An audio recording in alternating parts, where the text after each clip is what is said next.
been a couple of years now since this extraordinary event was created, and here we are back in Chichester Harbour for the Orvis Saltwater Fly Fishing Competition, which has grown from humble beginnings to become the biggest saltwater fly fishing event anywhere in the UK, probably even in Europe. And this year, the competition has got even bigger. There are 127 anglers taking part over the weekend.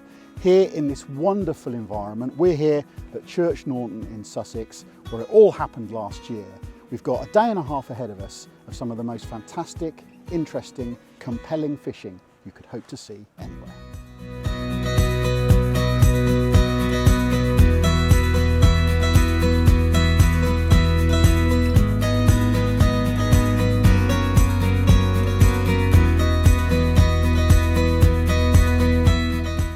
The Saltwater Fly Fishing Festival is our flagship festival. It's absolutely great to get down here and have so many people involved in fishing, and particularly saltwater fishing, which is something a lot of people in the UK don't really know about. So we're really happy to be able to bring these people together, create this community of like-minded people who get to fish together. Now, although this looks fantastic, you have to remember that there is a competition taking place. And earlier on this morning, I caught up with the man who won the whole thing last year, Steve Richards, who's gone to one of his favourite bass marks to see if he can winkle out a fish. Well, glorious morning, Steve. It's very nice, isn't it? Yeah. So, see if there's any fish here. So why is this mark so effective, do you think? It's a very good question. I mean, there's a lot of tidal movement here. You've got a reasonably deep section of area in front of you because you've got the shingle bank there. Why not, really? We came down here the other day for a little recce and there were an awful lot of birds working. I know there's been a lot of bait fish around up and down the south coast over through Chichester Harbour the last, well, I suppose 2 or 3 weeks. Things really seem to have switched on. I suppose this is a kind of a great ambush point, isn't it? Well, it'll hold, it holds all sorts of life here, doesn't it? You've got the sand that will hold small shrimps and crustaceans and all sorts. And then you've got the groins that obviously hold the bait fish. It's the bait fish I think they're in on. What is it about this particular competition that you enjoy so much, Steve? I don't know really. I like the people. There's not many. Well, there's no one really that I've met that hasn't been keen and pleasant to talk to. It's well run. It's just a pleasant festival, to be fair. Yeah, there's the competition element of it, which I enjoy, but equally so I enjoy the social side. You know, listen to people. I mean, when can you? What's not to enjoy? You know, talking about fishing. Yeah. I mean, you'll know yourself, Andy. If this fishing's been a big part of your life, sometimes you can think of nothing else. And to go in a festival like this and be able to talk to people and share experiences, yeah, I'm all for it. It really is an interesting place to fish, I think. The whole sort of Chichester Harbour area has got so much going for it. I mean, the terrain's different, isn't it? You know, it's very, there's not many places where you can think, well, you know, I'll go and fish the open coast and I'll go and fish inside, you know, the harbour, and it's all relatively accessible. Really interesting insight straight away. Steve spent 5 minutes on this, and there are all these kind of groins going out into the sea at low water, by the way. All of this is completely exposed and completely sandy. Where we're standing now, there won't be any water. So this is one of those where there is a race against the tide, and that's something that's going to be a common theme going through the whole weekend, because the tides this weekend actually are not that fantastically favourable to fishing. The times are good, but the tide's not so much, and that's what this game's all about. So Steve's just going to buzz around and he's going to whiz down to the next groin down and see if there are any bass at home. So let's follow him and see what happens. If there's no bass here, then there's a reason there's no bass here. You know, there's not enough tide. There could be various reasons, but if you knew the answers, you wouldn't go fishing, would you, really? That's very true. All I know that at the moment there is no tide pushing over these groins, and that is not good. It's interesting, isn't it? There he is. I mean, honestly, he's spending 2 minutes on each of these marks, knows straight away whether it's right or it's wrong, and that just proves how instinctive Steve Richards is, and that's why he's done so well in this competition the last couple of years. You know, he understands the type of water he needs to find to be able to catch the fish. Now, it's really interesting because Steve actually isn't from round here, he's from Kent, so doesn't actually know this part of the coast that well at all. But because he's an out-and-out bass angler and has been born and raised as a bass fisherman, you know, the fish behave the same wherever they live. So he's looking for that same thing he finds on his home water. We're not going to spend too long bothering him because I sense that us being here isn't particularly helping him to concentrate on what he's doing. So we're going to leave him in peace in a little while. But I just wanted to sort of start things off where we finished last year with the defending champion. And what better place to start? I mean, what just a glorious place. What a privilege to be out here on the water at dawn, 7 o'clock in the morning on a Saturday, seeing these guys taking part in this competition. It really is very special indeed. What's interesting today, I just noticed a couple of birds up in the air, but there's none diving or anything. Now you'd expect to see the odd one picking up bait, but maybe they're just not here, Steve. I think I'm getting that feeling.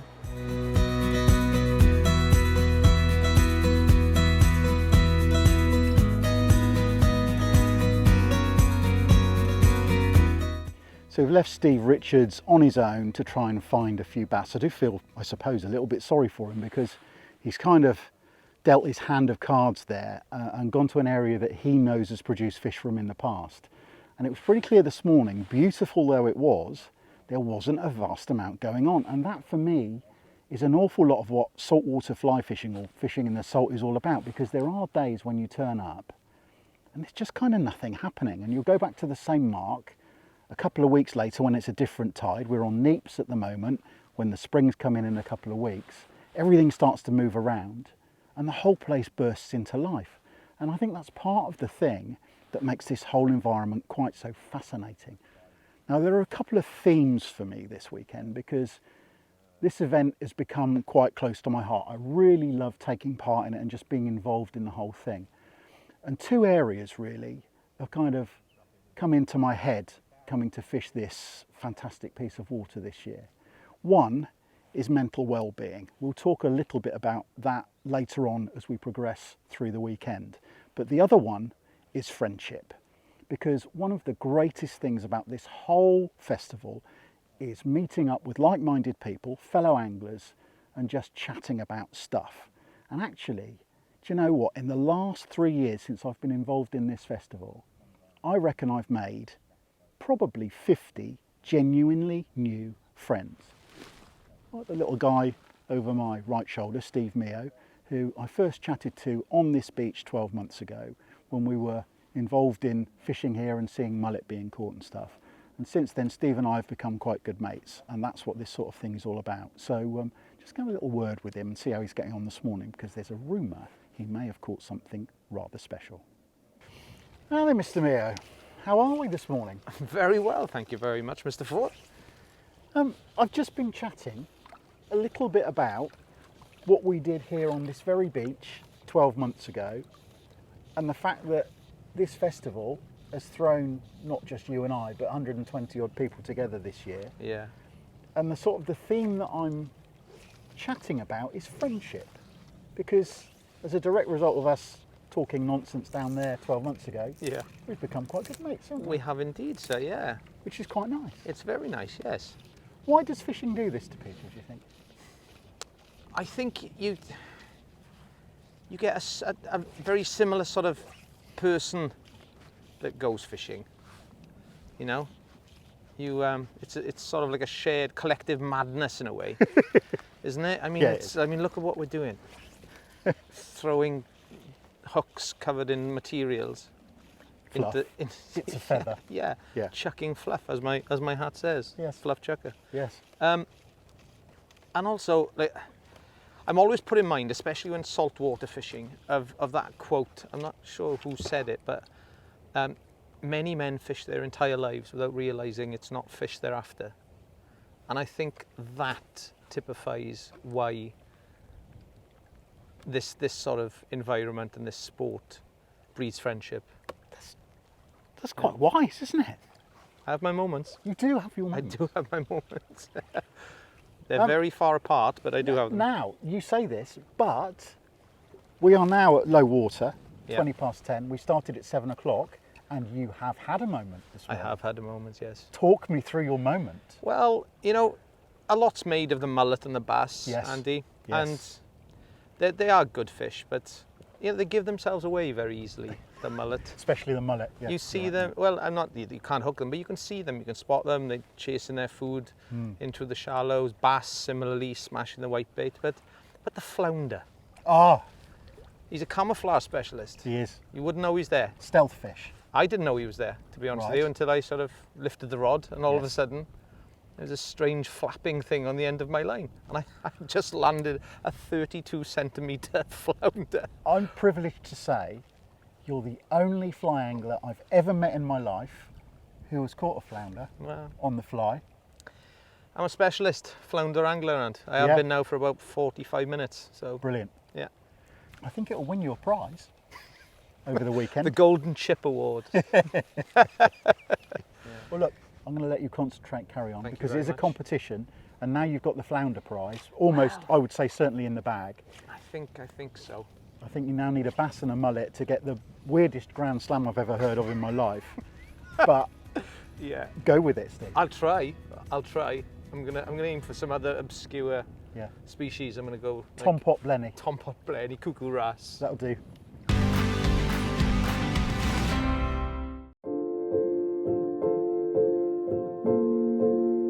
The Saltwater Festival was well underway on day one, and while sport wasn't prolific, there were a few decent fish being caught. With reports of bait fish like mackerel and whitebait being seen along the south coast in recent weeks, even with the weakening tide, there were a few bass starting to show. Neville Broad had this 49 centimetre fish, estimated at around £3.5 from East Portsmouth. Yvonne Webb was also into fish, landing a 47 centimetre bass from the beach at West Wittering. This one was a new personal best for her. To add to the frustration experienced by defending champion Steve Richards, his pal Steve Binks was fishing along the beach at Selsey. He landed this cracking bass, measuring a regal 51 centimetres.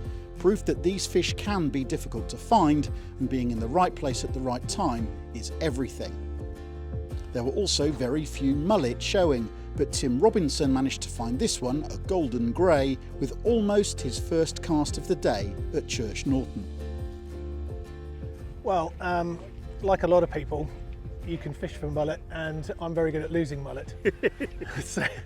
So when we came over the bank and the water was alive with fish, we thought, right, well, excellent, there's a chance. Much to my surprise, about 2 minutes after 7 o'clock, I had a take on one of Colin McLeod's Ninja mullet flies, and I had a fish on. My friend came over with his net and gave a hand, and managed to get it in the net, much to my surprise. Good sized fishes too, it's It's a yeah. good sized fish. Well, actually, there's been some very big fish moving at the frontier, much bigger than that one.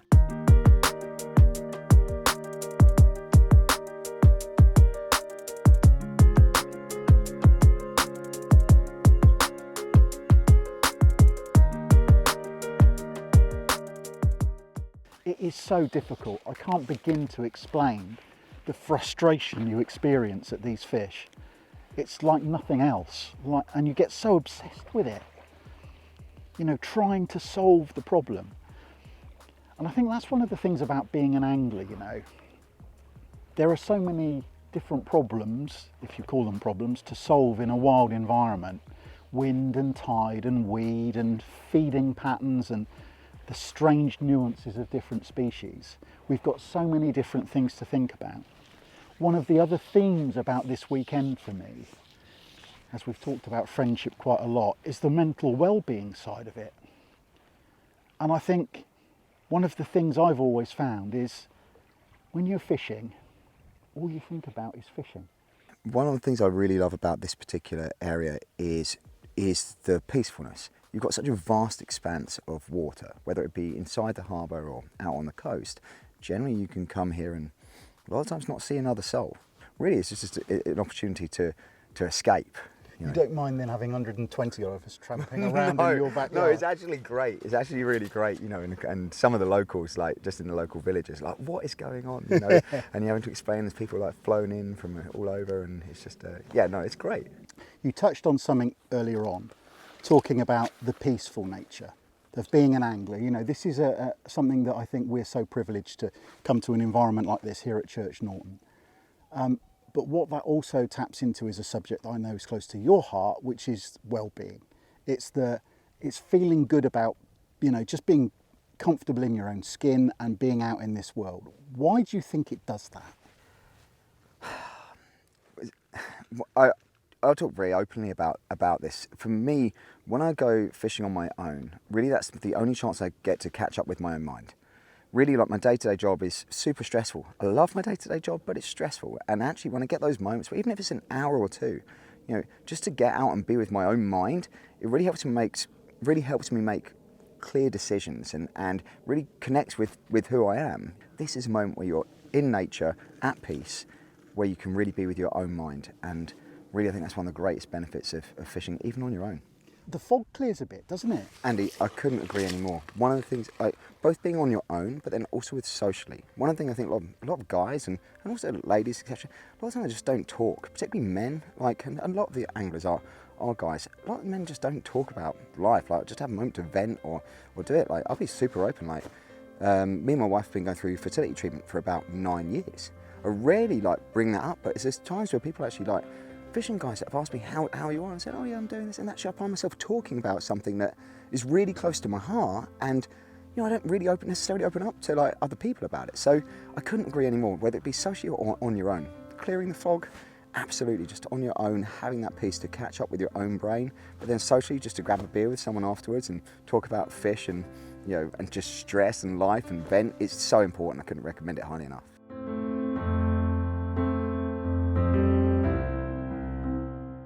Back out on the water and right next door to event headquarters, Colin MacLeod was hosting one of his now famous mullet masterclasses. As usual, there was a brilliant turnout of anglers trying to solve the mystery of the grey ghost.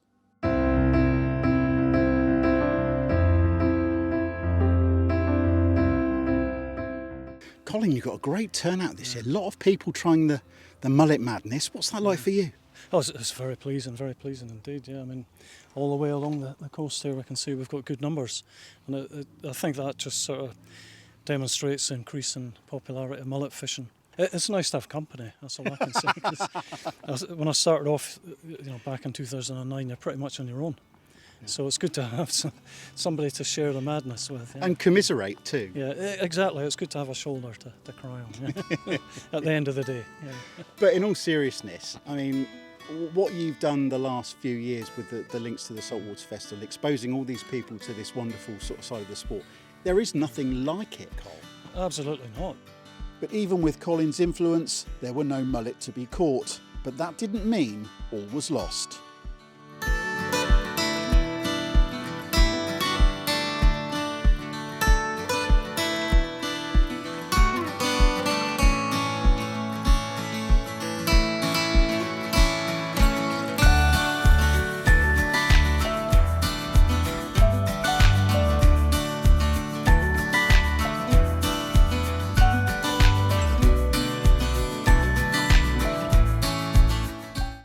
Cast out very much reefs. This time I was just figure of 18 and it just nailed it. And I thought, what's this? It's playing really, really well. And I didn't think it was dogged as a mullet, so I thought it was going to be a bass. And then, yeah, just caught bass before though. I've caught one when I was a lad, yeah, about 18 years old. I caught one on the spinner in a harbour, but that's it. What's it like catching one on a fly then? Just awesome, I think. Yeah, they fight so well. Yeah.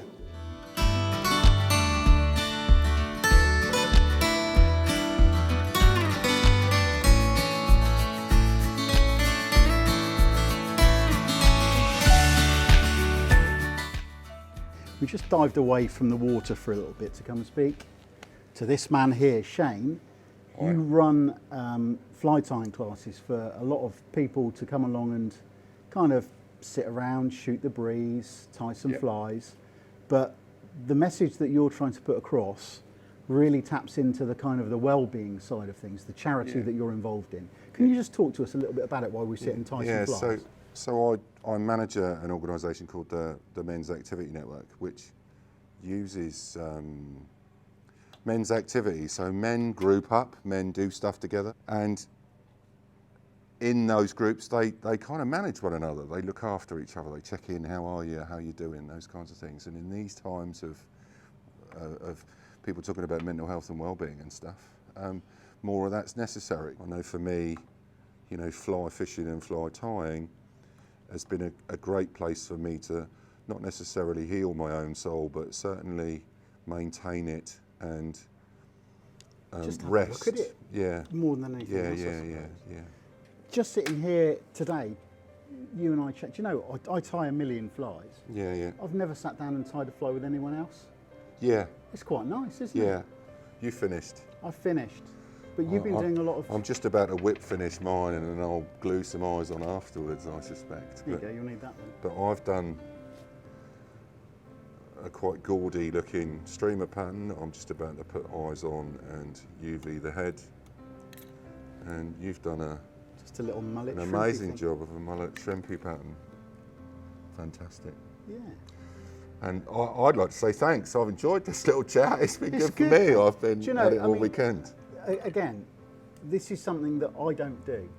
Sitting down with a mate, tying a fly, chatting, swapping, you know, whip finishing tools and hackle pliers, and it's been an absolute joy. Thank you, sir. It's really interesting to see what Shane had to say about the well-being side of things. As we've already mentioned though, this competition, this festival is about the social side of things as well, and friendships. And look at all of this going on behind me. It's the end of the first day. Quite a few fish have been caught actually, some nice bass into the bargain. But actually this is where this event really takes off, because all 127 anglers, plus a few friends and family, have joined the pizza quest over there, and they're having a really great time. So let's go and have a chat with one or two people to see what this is all about. We came to a beginners weekend, and I saw Adam casting. And that bad, was it? Badly, yeah. He was doing great. I actually chose not to do any casting because I thought I could cast. But he was casting, and he's got a unique cast in the scheme of things. Unique cast. He's left-handed. Well, do you know all the best fly anglers are left-handed? I don't know if you knew that. Well, all the right-handers, all the right-handed guys know that, especially when they have to fish in a boat. Yeah. This is my friend. We lived in Iceland together for many years and fish a lot in Iceland. Now I moved to England, so I'm trying to get my friends from Iceland to fish with me again. And this festival is good opportunity. Just clicked, got talking about fishing and There's no stopping people. And things in common, funny enough. A great deal in common from a personal level, where Charles has worked and where we work, and then fishing and sense of humour until this afternoon when it changed. Yeah, it failed. What's happened? He caught everything. I netted everything for him. And I doubled up today with two very nice bass, and Charles helped me land them. Yeah, but, Charles, where's me net? I can't get me net.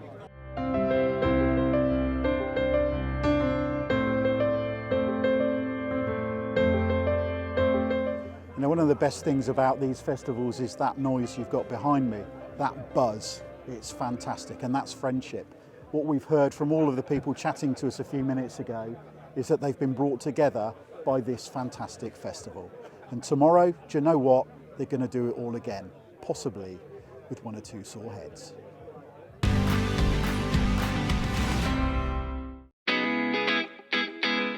So this is what Chichester Harbour looked like at sunrise on day 2.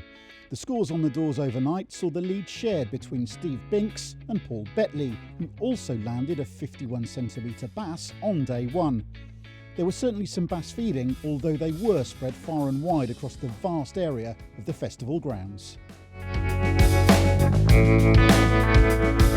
Well, it's the morning of the second day of the Saltwater Fly Fishing Festival, and I couldn't resist having a go. You know, that's part of the joy of being involved in this event, is that the opportunity is here to have a fish while all the rest of the guys are out there competing for the prizes.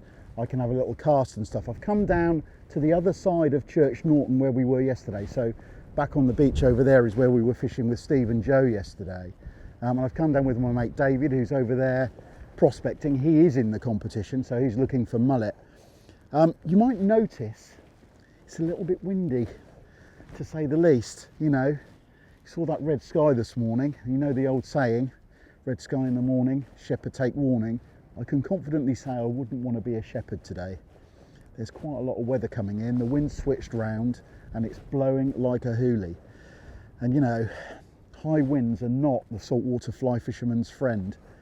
But the beauty of this competition is that there's so much water involved. We can go all the way down there towards Bognor to the pier, right back to the other end of Chichester Harbour, actually in Portsmouth, where a few fish were caught yesterday. And there's always somewhere you can just about get out of the wind a little bit. But the tide and the time is against us a little bit today, so we will stop fishing at 1 o'clock and then we'll head back to the event headquarters and see who's won the event. There is plenty of opportunity to still catch fish. Now the issue we've got today, David's brought us here in the hope of trying to repeat what we did at Church Norton just over there 12 months ago, which is to try and catch a mullet. One of the most difficult bits about fly fishing in the Salt in high winds like this, when you're trying to catch mullet, you've got to be able to see them to know where they are, to be able to cast your flies. And this wind, in all honesty, makes it really, really difficult. So the theory of fishing little lagoons like this is quite simple. At high tide, this is obviously full of water, and fish will come in, gorging on the nutrients that are available to them when the water fills up this extraordinary structure over to my left. But of course, when the tide starts to drop, this lagoon empties quite quickly. All of the bait fish that will come and inhabit this lagoon over to my left will have to swim out this way, go through this entrance to try to get out into the open sea over there. So this little pinch point in front of me is the ideal opportunity, a location that's likely to hold some fish. And the predators will sit here in the flow, waiting for that to empty out, for those bait fish to head out into the open sea, and they'll strike. The other thing you've got to watch when you're fishing in conditions like this is a little bit about safety. I'm fishing with the wind off my back, so casting actually isn't that difficult. I'll tell you what it would be over there, but out here I'm kind of in the lee of the wind, so below the sandbars and the gravel, kind of hiding a bit from the wind, so I can easily just cover the water in front of me with a little roll cast. But fly lines and high wind are not a great match, and especially when it's like this, when it's behind you. So one little thing you can do to help yourself and stay a bit safer is to make sure that instead of having the rod straight up, so when the flies are tracking back and forward, they're closer to your head, if you drop the angle of your fly rod slightly over to your kind of, I suppose 2 o'clock, or for me, because I'm a left-handed caster, just over to my left slightly, so I'm just opening up my cast a little bit, the fly stays away from your body. That way, if the wind catches the flies, they're less likely to smack you on the back of the head. And let me tell you, I've done it and it hurts, so best avoided. A couple of other things to talk about. First of all, always make sure you've got a cap on, protects your head, and really important, decent Polaroids. Not only does it help you spot the fish, but also protects your eyes from flying hooks. Now, one other thing that I've started to do in a saltwater environment, having had 1 or 2 incidents where tide and things are ripping around and lots of water's moving, often we wade. And safety when you're wading is paramount, especially in a saltwater world where you can get yourself into some quite serious trouble quite quickly. So now I wear this thing. Okay, this is a self-operated buoyancy aid, just worn as a belt, really simple. You pull a little toggle to make it work. So in terms of tactics, I'm fishing a little pattern called a clouser, which is designed to imitate a tiny bait fish or a sand eel. The one I've got on has got a little bit of olive in it, and the eyes on it, it's like a tungsten dumbbell with quite a lot of weight, so that pulls the fly down.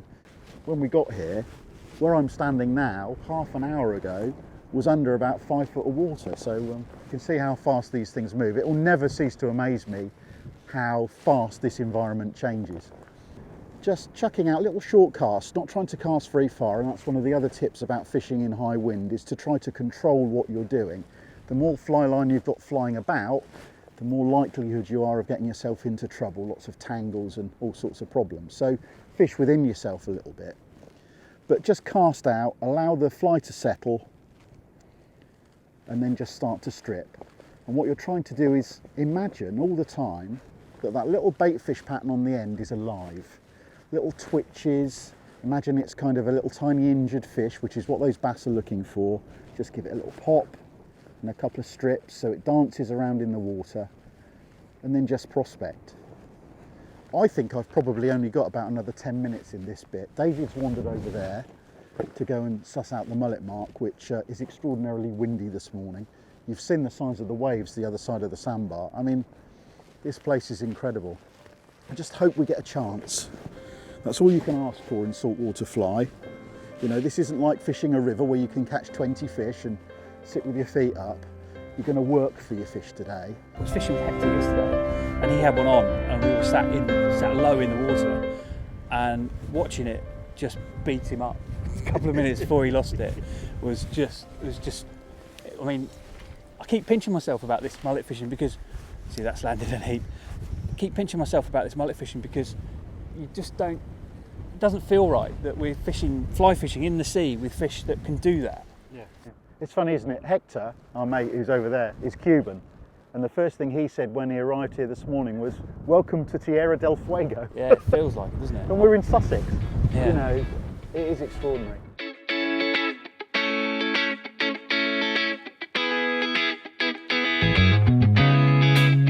Well, yesterday morning we bumped into, on this beach, Tim and his mates.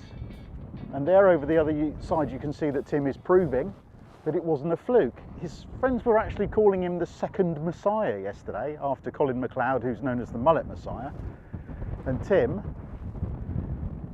has obviously got some sort of knack going on, because you can see the healthy bend in his rod. I tell you what, there's a hell of a lot of flow here. And one of the things he was saying to me yesterday, rather worryingly, is that he actually loses quite a lot of these fish rather than landing them. So hopefully we won't experience that today. But the one thing you know about mullet fishing, if you do any of it for any length of time, is that these fish never know when to give up. So Looks pretty cool, doesn't it? Yeah, it's quite a good tactic, this getting downstream of it and just kind of trying to drop the fish back into the net. Yeah, I've seen someone try that for about half an hour a year ago. Yeah, that was Tom Williams' fish that we saw on the Sunday, but you can see the fish splashing. I'm hopeful here, you know. I heard him say it was on a mullet fly. The important thing is to not snatch at these fish. And we got it. I think we... Oh no, don't chase it. Oh, we missed it. He's got it. He's got it. Fantastic stuff. Wow. Oh, that's amazing. It's a good way to make friends or enemies netting people's fish, isn't it? Well, that's why you and I are still mates, David. What, because I didn't try and net Because you didn't try and net my fish and we got it all sorted. But isn't that wonderful to see?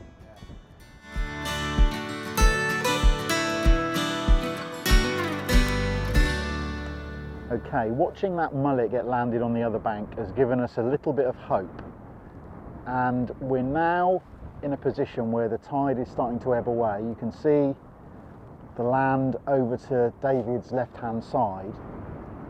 Look at the amount of kind of green stuff, is my point here, is this is why these mullet are here. When this gets water over the top of it, this is what holds life, all this green stuff, all the little shrimps and stuff come in and feed on this green stuff, and that goes all the way across here. And there are fish, even in this wind we can see them, feeding in the shallow water over to the left. So David's just potted out into the flow to try and get his presentation right. Just got to keep plodding away. I've got 2 little shrimp patterns on, same rod, floating line, and just little strips to try and make those shrimp patterns dance like real creatures. Very interesting here on this piece of the beach. You can see how windy it is. We've got a couple of kite surfers out on the beach and they're moving quite fast. Yes, extreme stuff. Great fun though. There are one or two other fish being caught elsewhere, which is really interesting in this competition. A few people trying to get themselves out of the wind, have found some shelter. And what you will notice today is that there are actually one or two bass being caught, which is great stuff.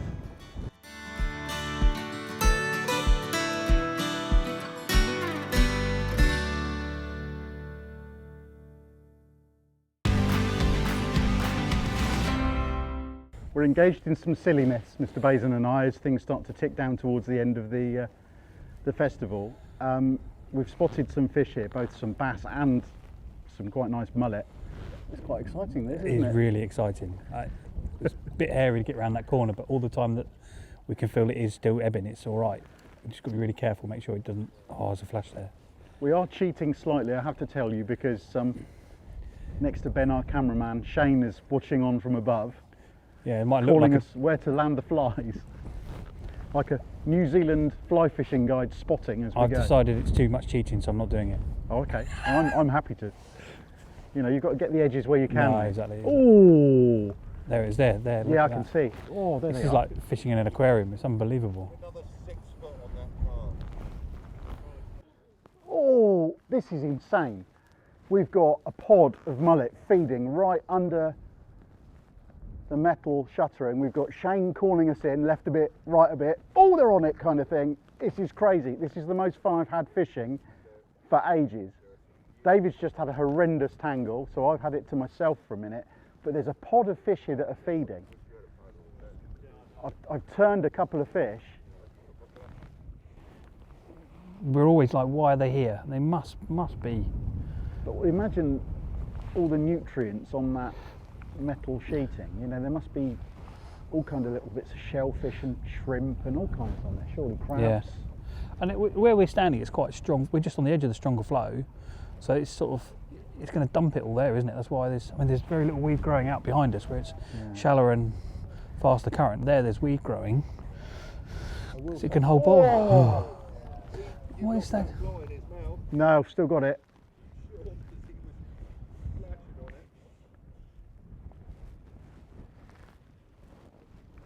I just took and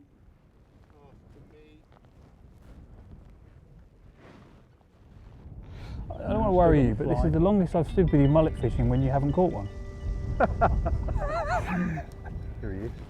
You had one on by now last time. Well, I think I might just have had a little bit of interest then, mate.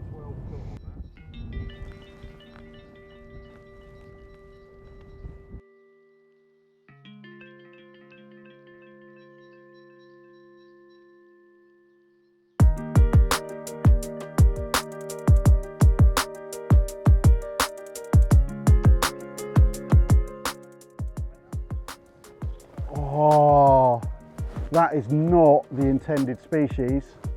The world's smallest bass.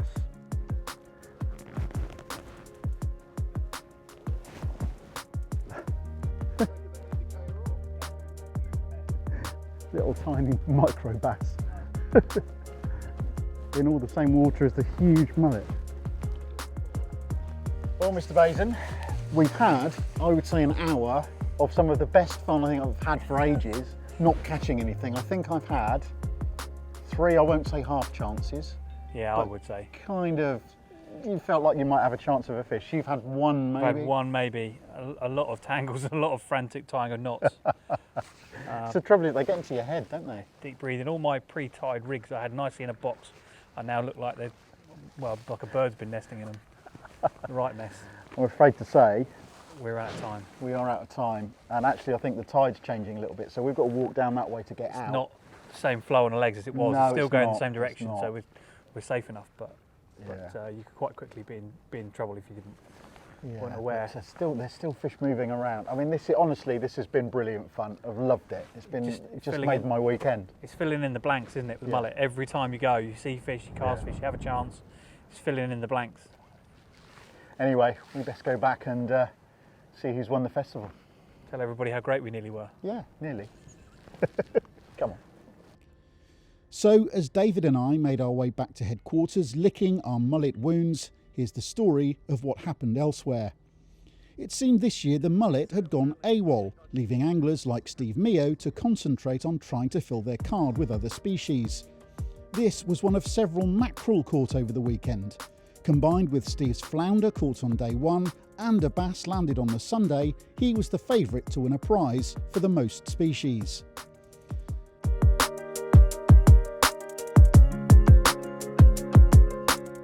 And where there are mackerel, there are almost always bass. Simon Clark was one of several anglers who enjoyed great sport from perhaps the most exciting of predators caught on fly tactics in UK waters. There was incredible drama to come though. This fish was something very special indeed. Measuring a stunning 70 centimetres, it's a bass that weighed well over 6 pounds, the biggest ever landed in the Saltwater Festival. And the angler that caught it, on almost his last cast of the day, was Rob Moore. Now then Rob, holding in your hand a rather special fly which has done a rather special job. I can't 70 centimetre bass on the fly. Congratulations, mate. I'll try and hold it up for you, but I am still shaking. Actually, I can hold it fairly straight. Talk us through it then, what happened? So yesterday we went up to this spot and we fished top waters for an hour or so, and I had a 45 and we had a load of bust ups that were failing to hook up, and I lost a good fish. So obviously that was kind of inspiring to go back to the spot today. After finding that the previous venue was sort of too windy, we went over there and we just persevered. I don't know, we kind of doggedly carried on fishing. We should have moved in a way. Nothing was happening, we didn't see any bait kind of thing, but we were confident after yesterday, and we were just waiting for the tide to come up really. And it came up and we saw a little bit of bait. I had a bust up behind the top water and that gave us confidence. So we sort of just persevered, and Jim, my fishing buddy, is like, he won't move once he starts. He's kind of, once he's got it, got it between his teeth, he'll carry on. And we just carried on fishing, and we got blisters all over our hands, and it was so windy out there today. We managed to put the wind on our backs a little bit and just carried on. My arm was getting pretty tired, so I switched from the top water, went to my 8-weight and just subsurface fly really. I think it was probably about a metre when it got hit, and boy did it go off. Oh, what was the hit like? Twang, and then just took line. Happily I had loads of line out at the time. My reel's a bit knackered, so I was a bit nervous about it reaching the reel.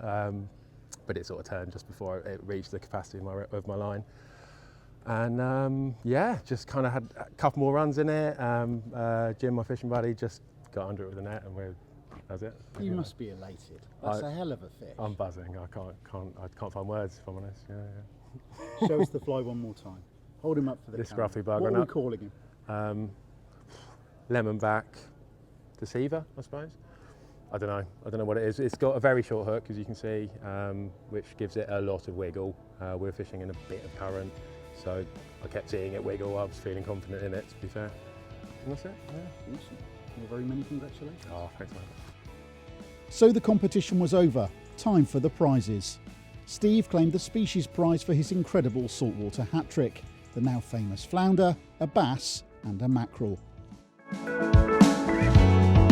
Tim Robinson, amazingly, was the only angler to land a mullet all weekend. In fact, he landed 2, winning first and second prize in the mullet category. And Rob claimed the bass prize with his fish of a lifetime. Well, after all the weather we've had today, the sun's come out for the presentation. Great to see both Tim and Rob enjoying what's been a fantastic weekend and winning a couple of prizes. And just one last thing, if you did wonder what a 70 centimetre bass looks like, here's a little mock-up. Imagine catching that on a fly rod. Absolutely incredible. What a fantastic weekend this has been. I remember to get his head back in the car now.